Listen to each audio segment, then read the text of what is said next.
નમસ્કાર ખેડૂત મિત્રો, મારું નામ છે હિતેશ પટેલ અને મારી ચેનલમાં આપ સૌનું ફરી હાર્દિક સ્વાગત છે. ચેનલનું નામ છે ખેતી કા સાગર.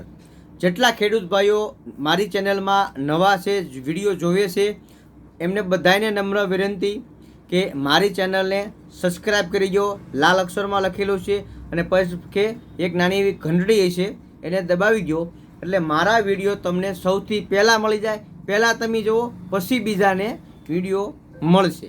બરાબર છે? તો નવા ખેડૂતો ફટાફટ સબસ્ક્રાઈબ કરી દો. બરાબર છે? તો આજે આપણે એક વાત લઈને આવ્યા છીએ પાછા ફરી તમારી સમક્ષ કે ભાઈ ખેતીવાડીની માલિપા નવું શું કરવાથી નવો શું આપણને ખેતીવાડીમાંથી ફાયદો મળે.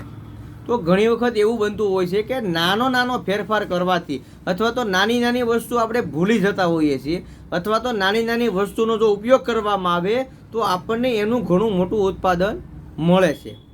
એક કહેવત હતી ભાઈ કે ખેડ ખાતરને પાણી સમૃદ્ધિ લાવે તાણી, પણ હવે એવું રહેતું નથી. કારણ કે આપણી જમીનની માલિપાથી ઘણા તત્વો દૂર થઈ ગયા છે. વારંવાર ખેતીમાં પાક કરવો, પછી જમીનને થોડો કંઈ પોરો ન આપવો, એક પાક કાઢીને બીજો પાક કાઢીને ત્રીજો પાક કાઢીને પાછો ચોમાસું ઋતુની તૈયારી કરવાની. તો આવા પાકોની માલિપા આપણી જમીનમાંથી જે માઇક્રોન્યુટ્રન તત્વો હોય એ જતા રહ્યા છે. તો હવે એ તત્વોને ફરી લાવવા માટે શું કરવું જોઈએ? બની શકે તો દેશી ખાતરનો ઉપયોગ કરો, બની શકે એટલું જમીનને થોડીક તપે, શ્વાસ લે એવી કંઈક મર્યાદા એની ગોઠવો. બરાબર છે? અને માઇક્રોન્યુટ્રન તત્વો હરેક પાકમાં વાપરવાનું રાખો અને ફરજિયાત એમાં ઝીંક, કોપર અને સલ્ફર આ 3 વસ્તુ આપવાનો આગ્રહ રાખો. આ 3 માઇક્રોન્યુટ્રન તત્વો અતિ બહુ ઉપયોગી છે. એમાંનું એક તત્વ છે આપણી પાસે સલ્ફર. સલ્ફર માર્કેટમાં ઘણા અલગ પ્રકારે મળે છે. 20% હોય, 22% હોય, 40% હોય, 55.16 હોય, 80 હોય, 90% પણ હોય છે. બરાબર છે? તો આ તત્વો સલ્ફરના માઇક્રોન્યુટ્રનની ગણતરીમાં જ આવે છે અને બહુ ઉપયોગીમાં આવે છે. તો સલ્ફર કેવી રીતે ઉપયોગ કરવું અને કેવા પાકોમાં ઉપયોગ કરવું? અત્યારે હાલ શિયાળાનો સમય છે. શિયાળાના પાકો થતા હોય છે. ડુંગળી છે, ચણા છે, લસણ છે, ધાણા છે, જીરું છે, આ બધા પાકો થતા હોય. આ બધા પાકોમાં અતિ મહત્ત્વના તત્વો ગણાતા હોય તો એવા 3 છે: ઝીંક, કોપર અને સલ્ફર. મેં આગલા વિડીયોમાં પણ તમને એક ઝીંકની માહિતી આપી. આ વિડીયોમાં હું તમને સલ્ફરની માહિતી આપીશ અને એક બીજો વિડીયો પણ બનાવશું, એમાં તમને કોપરની માહિતી આપશું. તો વાત કરીએ સલ્ફરની. તો સલ્ફર ખાસ જરૂરી છે. સલ્ફર દરેક પાકમાં બહુ ઉપયોગી છે. દરેક પાકમાં સલ્ફરની ઉણપ હોય જ છે. જો તમે તમારી જમીનની લેબોરેટરી કરાવો તો જમીનની લેબોરેટરીની માલિપા તમને ડીઈપી, યુરિયા અને potash, diammonium phosphate, muriate of potash અને નાઇટ્રોજન આ તત્વો તમને અંદર જમીનમાં મળશે, પણ તમને સલ્ફર અંદર જમીનમાં સિમેન્સ પણ નહીં મળે. કે ભાઈ તમે સલ્ફર તમારી જમીનમાં નાખો, દરેક પાકમાં નાખો. બરાબર છે? તો ખાસ સલ્ફરની એટલા માટે ભલામણ કરવામાં આવે છે કે સલ્ફર એક માઇક્રોન્યુટ્રન તત્વ પણ કહેવામાં આવે છે અને એક ફંગીસાઇડની રીતમાં પણ એને ઉપયોગ કરવામાં આવે છે. જો તમે સલ્ફર આપો, મતલબ કે તમે જુવાર કરો, મકાઈ કરો, બાજરી કરો, શેરડી કરો, બરાબર છે, તો એમાં પણ તમે સલ્ફર આપો. અત્યારે તમે ડુંગળી કરો તો એમાં પણ વીઘે 1 લીટર તમે 20%, 22% સલ્ફર, 40% સલ્ફર પાઈ શકો છો. તમે કોઈ પણ ખાતર આપતા હોય તો એની સાથે તમે 80%, 90% આપણે બધા સલ્ફર વાપરતા હોઈએ છીએ. ઘણી કંપનીઓના આવે છે, તો એ પણ તમે આપી શકો છો. કોઈ પણ રીતે તમે તમારા પાકની માલિપા બને ત્યાં સુધી 1 થી 2 વખત સલ્ફર આપવાની ભલામણ છે. એનો તમે ઉપયોગ કરો કોઈ પણ રીતે. ડીઈપી સાથે નાખો, મોરસિયા સાથે નાખો, મેગ્નેશિયમ સાથે નાખો અથવા તો પાણી સાથે પાઈ ગયો. બરાબર છે? તો આ તત્વની જરૂર એટલા માટે છે કે એક માઇક્રોન્યુટ્રન તત્વ પણ કહેવામાં આવે છે. ડુંગળીના ખાસ કરીને જે પાક કરતા ખેડૂતો હોય એમના માટે ખાસ ભલામણ એ છે કે ડુંગળીમાં સલ્ફર પાવાથી એના મૂળિયા વધશે. મૂળિયા વધશે તો તમે જમીનમાં જે દેશી ખાતર આપ્યું છે અથવા તો પાયાનું ખાતર આપ્યું છે એ મૂળિયા દ્વારા શોષિત કરીને એના ડુંગળીના કંદ સુધી પોખશે. લસણ કરતા ખેડૂત મિત્રોની એટલા માટે એ જ સલ્ફરની ભલામણ કરવામાં આવે છે કે તમે સલ્ફર આપો. માર્કેટમાં અવનવા ઘણા બધા સલ્ફરો હોય છે, બરાબર છે. તો સલ્ફરની એક સારી એવી ઓળખ ઊભી કરો કે ભાઈ સલ્ફર હંમેશા વજનદાર હોય છે. જેમ મેં આગળના વિડીયોમાં કીધું ઝીંક વજનદાર હોય છે, એમ સલ્ફર પણ વજનદાર હોય છે, બરાબર છે. જેમ કરીને કે ભાઈ આ સલ્ફર છે, બરાબર છે.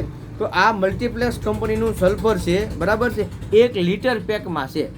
1 લીટર પેકમાં હોવા છતાં આનો વજન 1 કિલો અને 450 ગ્રામ વજન છે.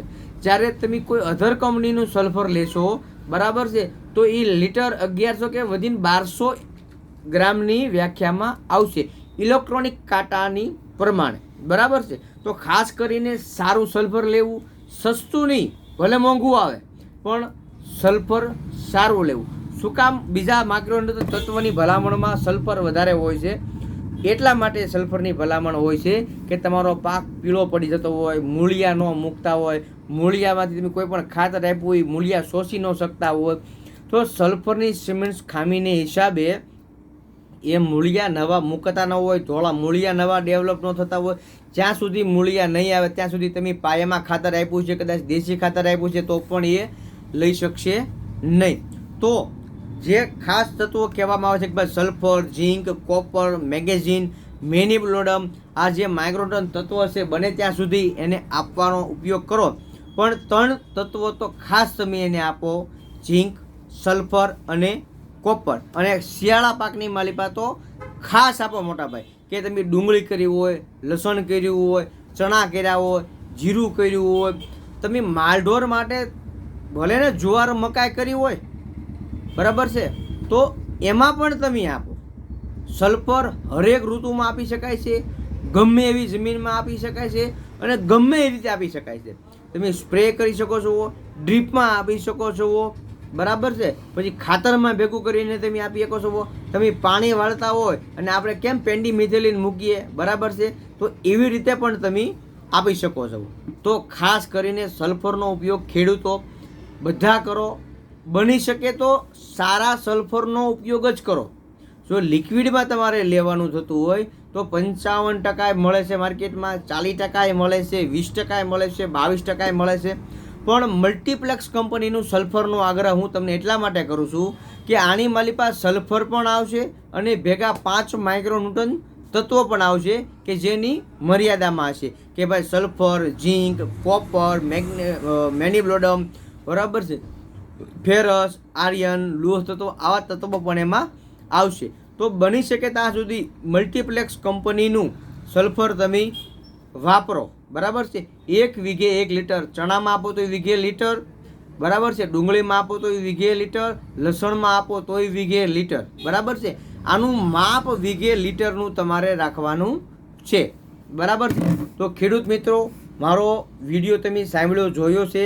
આ વિડીયોમાં અનુસરી અને દુકાનદાર પાસે તમે દવા માંગો કે ભાઈ મને આ જ કંપનીની દવા આપો, બરાબર, જેથી કરીને તમને એમાં રિઝલ્ટ સારું મળશે.